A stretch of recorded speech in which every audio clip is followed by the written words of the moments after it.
श्रीमद् भागवत गीता यथारूप अध्याय 16 देवी तथा आसुरी स्वभाव द डिवाइन एंड डेमोनाइक नेचर्स। श्लोक 1, 2, 3। श्री भगवान उवाच। देखो, वैदिक अनुष्ठानों के अनुसार सतोगुण में किए गए सारे कार्य मुक्ति पथ में प्रगति करने के लिए शुभ माने जाते हैं और ऐसे कार्यों को देवी प्रकृति कहा जाता है। तो जो लोग इस देवी प्रकृति में स्थित होते हैं वे मुक्ति के पथ पर अग्रसर होते हैं। इसके विपरीत उन लोगों के लिए जो रजो तथा तमोगुण में रहकर कार्य करते हैं मुक्ति की कोई संभावना नहीं रहती है। उन्हें या तो मनुष्य की तरह इस भौतिक जगत में रहना होता है या फिर वे पशु योनि में या इससे भी निम्न योनियों में अवतरित होते हैं। तो इस 16वें अध्याय में भगवान देवी प्रकृति तथा उसके गुणों एवं आसुरी प्रकृति तथा उसके गुणों का समान रूप से वर्णन करते हैं। वे इन गुणों का लाभ तथा हानियों का भी वर्णन करते हैं। अपन कहते हैं ना महाराज, वो आदमी तो बहुत अच्छा है, वो आदमी तो बहुत खराब है। तो देवी प्रकृति और आसुरी स्वभाव का यही मतलब होता है। तो भगवान यहाँ 16वें अध्याय में अर्जुन को जो देवी प्रकृति के गुण है और आसुरी प्रकृति के गुण है, उनके लाभ हानि है, सबके बारे में बताने जा रहे हैं। तो अध्याय 16 श्लोक 1, 2, 3। श्री भगवान उवाच। अभयम सत्व संशुद्धिर्ज्ञान योग व्यवस्थिति दानम दमश्च यज्ञस्य स्वाध्यायस्तप आर्जवम् अहिंसा सत्यम क्रोधस्यागः शांतिरेषुनम दया भूतेष्वलोलुप्तम माधवम हीरचापलम तेजः क्षमा धृति शोचम दोहो नातिम मानिता भवन्ति संपदम देवी में भिजातस्य भारत। भगवान अर्जुन को यानी अपन सबको क्या कह रहे हैं? क्या कह रहे हैं भगवान? हे भरत पुत्र, ये भगवान जो देवी प्रकृति वाले जो लोग होते हैं उनमें 26 गुण बता रहे हैं महाराज। देवी प्रकृति वाले जो मनुष्य होते हैं, देवी प्रकृति के जिनका स्वभाव होता है, उनमें ये 26 गुण सामान्यतया होते हैं। कौन कौन से होते हैं? भगवान कह रहे हैं, हे भरत पुत्र, निर्भयता, आत्मशुद्धि, आध्यात्मिक ज्ञान का अनुशीलन, दान, आत्म संयम, यज्ञ परायणता, वेदाध्ययन, तपस्या, सरलता, अहिंसा, सत्यता, क्रोध विहीनता, त्याग, शांति, छिद्रान्वेषण में अरुचि, समस्त जीवों पर करुणा, लोभ विहीनता, भद्रता, लज्जा, संकल्प, तेज, क्षमा, धैर्य, पवित्रता, ईर्ष्या तथा सम्मान की अभिलाषा से मुक्ति, ये सारे दिव्य गुण हैं जो देवी प्रकृति से संपन्न देवतुल्य पुरुषों में पाए जाते हैं। देखो, भगवान क्या कह रहे हैं कि मनुष्य को दृढ़ विश्वास होना चाहिए कि परमात्मा स्वरूप कृष्ण शरणागत व्यक्ति की रक्षा करेंगे। उसे सोचना चाहिए कि मैं कभी अकेला नहीं हूँ, भले ही मैं गहनतम जंगल में ही क्यों नहीं रहूं, मेरा साथ कृष्ण देंगे और सब तरह से मेरी रक्षा करेंगे। ऐसा विश्वास अभयम या निर्भयता कहलाता है।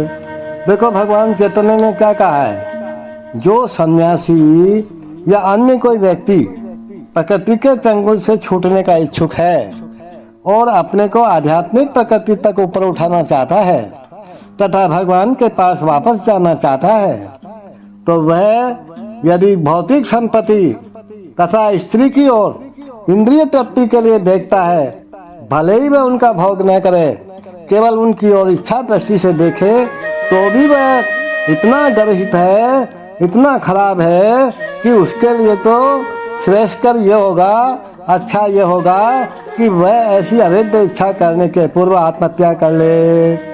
इस तरह शुद्धि की ये विधियां हैं। अगला गुण है ज्ञान योग व्यवस्थिति, ज्ञान के अनुशीलन में संलग्न रहना। सन्यासी का जीवन ग्रस्तों तथा उन सबों को जो आध्यात्मिक उन्नति के वास्तविक जीवन को भूल चुके हैं, ज्ञान वितरित करने के लिए होता है। देखो, विनयशीलता भी आध्यात्मिकता में स्थित मनुष्य की एक योग्यता है। अगला गुण है दान। दान गृहस्थों के लिए है। गृहस्थों को चाहिए कि वे निष्कपटता से जीवन यापन करना सीखे और कमाई का 50% विश्व भर में कृष्ण भावना मत के प्रचार में खर्च करे। जहाँ तक दम का प्रश्न है, दम माने आत्म संयम, ये धार्मिक समाज के अन्य आश्रमों के लिए नहीं है, अपितु गृहस्थ के लिए ही विशेष रूप से है। यद्यपि उसके पत्नी होती है, लेकिन उसे चाहिए कि वह भी अपनी इंद्रियों को विषय भाव की ओर न मोड़े। गृहस्थों को यज्ञ भी करना चाहिए महाराज। विभिन्न प्रकार के यज्ञ गृहस्थों के दायित्व है, लेकिन इस युग के लिए संस्कृत सर्वश्रेष्ठ यज्ञ कौन सा है? इस युग में सबसे बढ़िया यज्ञ कौन सा किया जा सकता है? संकीर्तन यज्ञ। ये संकीर्तन यज्ञ कौन सा होता है? हरे कृष्ण कृष्ण कृष्ण हरे हरे, हरे राम राम राम हरे हरे। इसका जप सर्वोत्तम और सबसे कम खर्चे वाला यज्ञ है। प्रत्येक व्यक्ति इसे करके लाभ उठा सकता है। अतएव दान, इंद्रिय संयम तथा यज्ञ करना, ये तीनों बातें गृहस्थों के लिए है, गृहस्थ के लिए है, घर गृहस्थी वाले लोगों के लिए है। अच्छा, स्वाध्याय या वेदाध्ययन ब्रह्मचर्य आश्रम या विद्यार्थी जीवन के लिए है। ब्रह्मचारियों का स्त्रियों से किसी प्रकार का संबंध नहीं होना चाहिए। उन्हें ब्रह्मचर्य जीवन बिताना चाहिए और आध्यात्मिक ज्ञान के अनुशीलन हेतु अपना मन वेदों के अध्ययन में लगाना चाहिए, और यही स्वाध्याय है। और तपस क्या होता है? तपस्या ये किसके लिए है? वानप्रस्थों के लिए है। मनुष्य को जीवन भर ग्रस्त ही नहीं बने रहना है। उसे स्मरण रखना होगा कि जीवन के 4 विभाग हैं: ब्रह्मचर्य, गृहस्थ, वानप्रस्थ तथा संन्यास। अतएव गृहस्थ रहने के बाद उसे विरक्त हो जाना चाहिए। यदि कोई, देखो एक अपन उदाहरण लेते हैं, कोई 100 वर्ष तक जीवित रहता है मान लो, तो उसे 25 वर्ष तक ब्रह्मचर्य, 25 वर्ष तक गृहस्थ, 25 वर्ष तक वानप्रस्थ और 25 वर्ष तक संन्यास का जीवन बिताना चाहिए। ये वैदिक धर्म अनुशासन के नियम हैं। जहाँ तक ब्राह्मणों की सरलता का संबंध है, आर्जवम, इसका पालन न केवल किसी एक आश्रम में किया जाना चाहिए, अपितु चारों आश्रमों के प्रत्येक सदस्य को करना चाहिए, चाहे वो ब्रह्मचर्य हो, गृहस्थ हो, वानप्रस्थ हो अथवा संन्यास आश्रम में हो। मनुष्य को अत्यंत सरल और सीधा होना चाहिए। अहिंसा का क्या अर्थ है? किसी जीव के प्रगतिशील जीवन को न रोकना।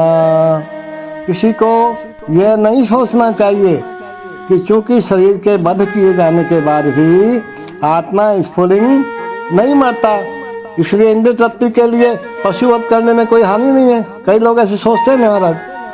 प्रचुर अन्न, फल तथा दुग्ध की पूर्ति होते हुए भी आजकल लोगों में पशुओं का मांस खाने की लत पड़ी हुई है, लेकिन पशुओं के वध की कोई आवश्यकता ही नहीं है। ये आदेश हर एक के लिए है। और सत्यम का अर्थ क्या है? मनुष्य को अपने स्वार्थ के लिए सत्य को तोड़ना मरोड़ना नहीं चाहिए। और श्रुति का अर्थ होता है किसी अधिकारी से सुनना। मनुष्य को चाहिए कि अपने स्वार्थ के लिए कोई विवेचना न गढ़े। और अक्रोध का अर्थ क्या है? क्रोध को रोकना। यदि कोई शुभ बनावे तो भी सहिष्णु बने रहो, कोई आपको गुस्सा दिलाए ना तो भी शांत बने रहो, क्योंकि एक बार जब क्रोध करते हैं तो सारा शरीर दूषित हो जाता है। क्रोध रजोगुण तथा काम से उत्पन्न होता है। अतएव जो योगी है उसे क्रोध पर नियंत्रण रखना चाहिए। अपेशुनम का अर्थ क्या होता है? दूसरे के दोष न निकाले। कई लोग जबरदस्ती दूसरों के दोष निकालते रहते हैं और वेट ही उन्हें सही न करते हैं। ऐसा नहीं करना चाहिए।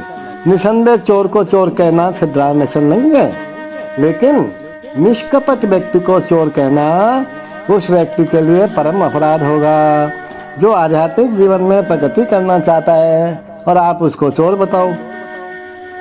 ही का अर्थ है मनुष्य अत्यंत लज्जाशील हो और कोई गर्हित कार्य न करे, खराब काम न करे। अचापलम का मतलब क्या है? संकल्प। मनुष्य किसी प्रयास से विचलित या उदास न हो।